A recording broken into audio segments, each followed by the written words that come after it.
আসসালামু আলাইকুম, কেমন আছেন সবাই? তাবাসসুমস ক্রিয়েশনের নতুন আরও একটি ভিডিও নিয়ে আসলাম। এই ভিডিওটিতে আমি এই সুন্দর বেবি ড্রেসটি মেকিং দেখাবো। কাটিং এবং স্টিচিং একই ভিডিওতে দেখিয়েছি। আশা করছি কোনো রকম স্কিপ না করে পুরোপুরি ভিডিওটি দেখবেন, আপনাদের উপকার আসবে। ঈদে আপনিও কিন্তু এই সুন্দর বেবি ড্রেসটি নিজেই ঘরে বানিয়ে নিতে পারবেন, যদি একটি সেলাই মেশিন ঘরে থাকে।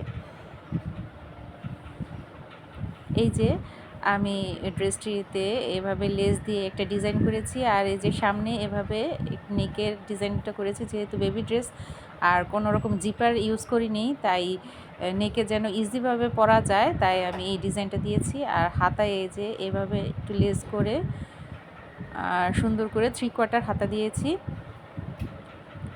পিছনের নেকেও আমি এভাবে পটি লাগিয়ে নেকটা ডিজাইন করে নিয়েছি।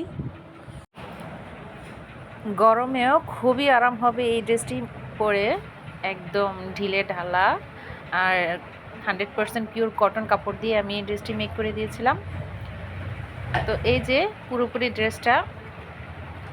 তো কথা না বাড়িয়ে চলুন শুরু করা যাক। এই ড্রেসটা মেক করতে আমি এখানে প্রিন্টের কাপড়টা নিয়েছি 2.5 গজ পরিমাণ, লেস নিয়েছি 1.5 গজ, আর এখানে এই এক কালারের কাপড়টা নিয়েছি আমি 10 ইঞ্চি পরিমাণ।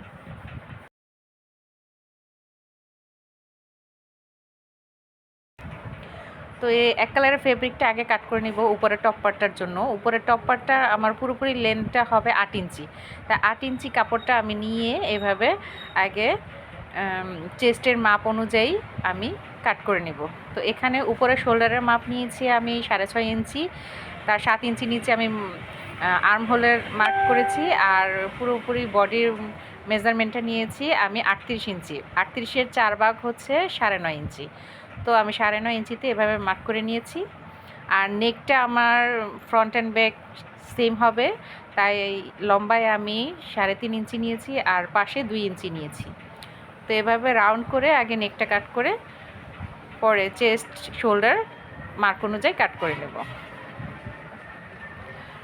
তো আমি আমার মেজারমেন্ট অনুযায়ী কাট করে নিয়েছি, আপনারা আপনাদের বেবিদের মেজারমেন্ট অনুযায়ী কাট করে নেবেন।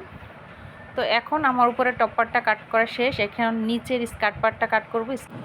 স্কার্ট পার্টটা পুরোপুরি লং হবে আমার 40 ইঞ্চি। তো এভাবে পুরো 2.5 গজ কাপড়টাকে আমি 4 ভাঁজ করে নিয়েছি। এই তো 4 ভাঁজ করে এখন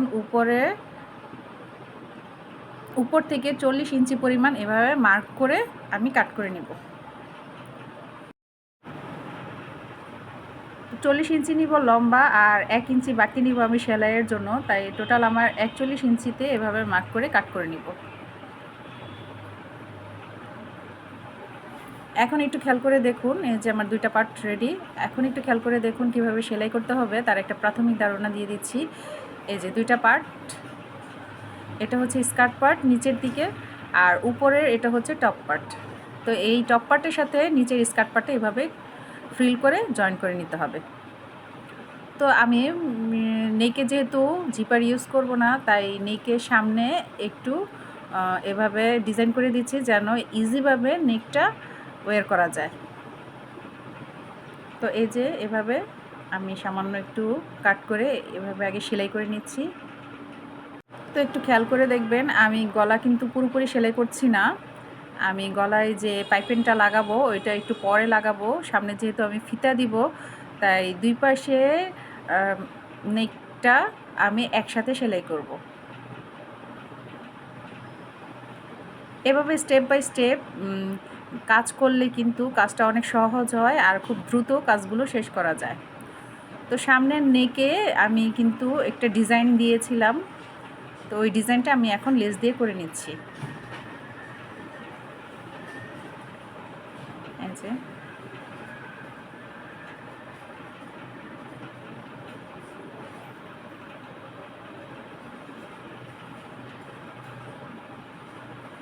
দুই পাশেও আমি এভাবে লেস দিয়ে দিব।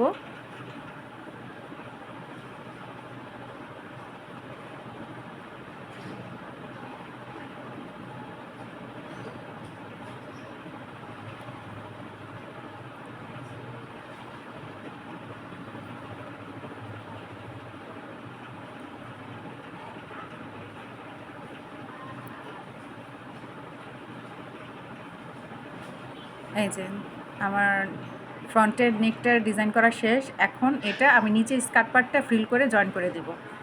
এই যে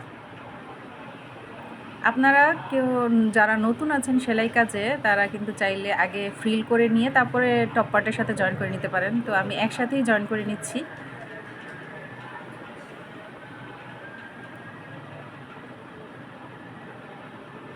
এই ড্রেসটা আমি মেক করছি 10 বছরের একটা মেয়ে বাচ্চার জন্য। আপনারা যে কোনো বয়সের জামা এটা মেক করে নিতে পারেন, শুধু মেজারমেন্টটা একটু চেঞ্জ করে নিলে হবে। চাইলে বড়রাও এই ধরনের ড্রেস মেক করে পরতে পারেন। গরমে কিন্তু অনেক আরাম লাগে এই ড্রেসটাতে। তো এই যে আমি ফ্রিল করে টপারটার সাথে জয়েন করে নিয়ে এখন এই জয়েন্টের অংশে এখানে আমি লেস দিয়ে একটা ডিজাইন করে নেব।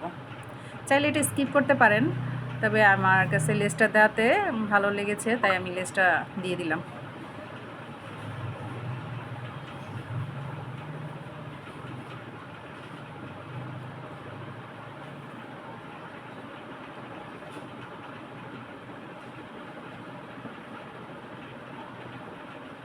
তো এই যে আমার ফ্রন্ট পার্টটা শেষ।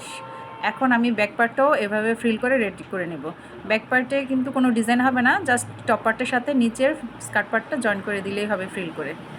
তো এই যে ব্যাক পার্টটাও সেলাই করেছি আর ফ্রন্ট পার্টটাও সেলাই করেছি। এখন দুইটা সঠিক পাশটা ভিতরের দিকে দিয়ে এভাবে শোল্ডারের অংশটা সেলাই করে নেব। তো এই যে দুইটা শোল্ডারের অংশ সেলাই করেছি। এখন আমি নেকে এই যে এভাবে পাইপেনটা সেলাই করে নেব। এভাবে পাইপেনটা সেলাই করলে একসাথে আমার পাইপেনটা সুন্দর করে পেছনে এবং সামনে গলায় সেট হয়ে যায়। আর যেহেতু আমি সামনে একটু ফাড়া দিয়েছি আর আমি এখানে একটা ফিতা দিব, তাই এভাবে আমি আগে শোল্ডারটা সেলাই করে নিয়ে তারপর আমি পাইপেনটা সেলাই করছি। একটু খেয়াল করে দেখুন আমি কিভাবে পাইপেন সেলাই করছি। এখানে আড়াআড়ি করে কাট করে নিয়ে কাপড়টা আমি নেকের সাথে আগে সেলাই করে নিয়েছি। এখন উল্টিয়ে সঠিক পাশটায় দুইটা ফিতা যেহেতু আমার হবে তাই সামনে দুইটা ফিতা আমি সমান করে কাট করে নিয়ে তারপরে এভাবে ভাঁজ করে আগে ফিতার অংশটা সেলাই করছি। এবার এই যে দেখুন নেকের সাথে এভাবে ভাঁজ করে জয়েন করে সেলাই করে দিচ্ছি।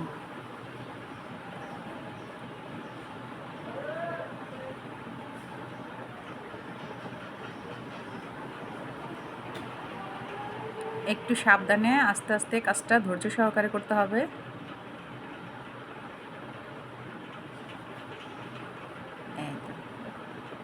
সেলাই কাজে তাড়াহুড়া করতে হবে না। সেলাই কাজে তাড়াহুড়া করা মানেই হচ্ছে ড্রেসটা নষ্ট করে ফেলা। তো সেলাই কাজে সবসময় আস্তে আস্তে ধৈর্য সহকারে কাজগুলো করতে হবে।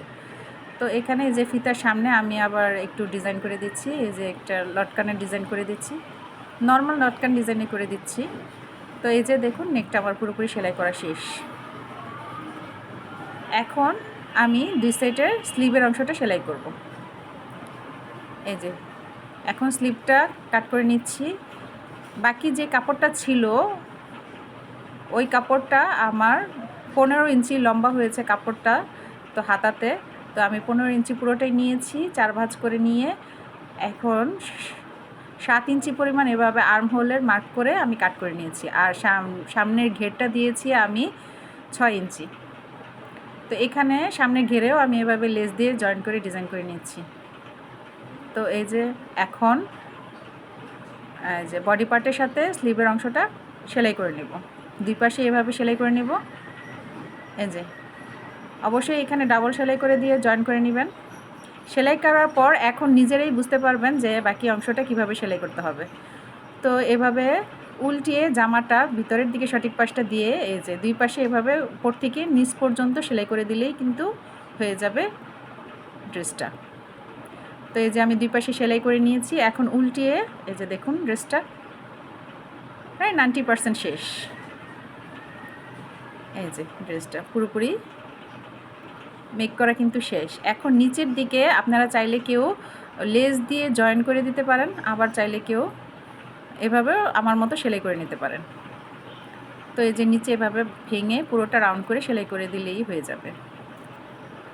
দেখলেন তো খুব ইজিভাবে কিন্তু ড্রেসটা মেক হয়ে গেল, কিন্তু দেখতে কিন্তু খুবই সুন্দর। আর গরমে মাশাল্লাহ একটু পরে দেখবেন খুব সুন্দর। তো আমি এই সেম কালারের কাপড় দিয়ে আমি আরেকটা প্লাজো বানিয়ে নিয়েছিলাম, এই যে। তো হয়ে গেল কোয়ার সেট। কোয়ার সেট মানে একই কালারের সালোয়ার বা প্যান্ট আর ড্রেসও থাকবে। তো এই যে আমার কোয়ার সেটটি কেমন হলো সবাই কমেন্ট করে জানাবেন। আর ধন্যবাদ সবাইকে আমার ভিডিওটি পুরোপুরি দেখার জন্য। আসসালামু আলাইকুম, সবাই ভালো থাকবেন। আল্লাহ হাফেজ।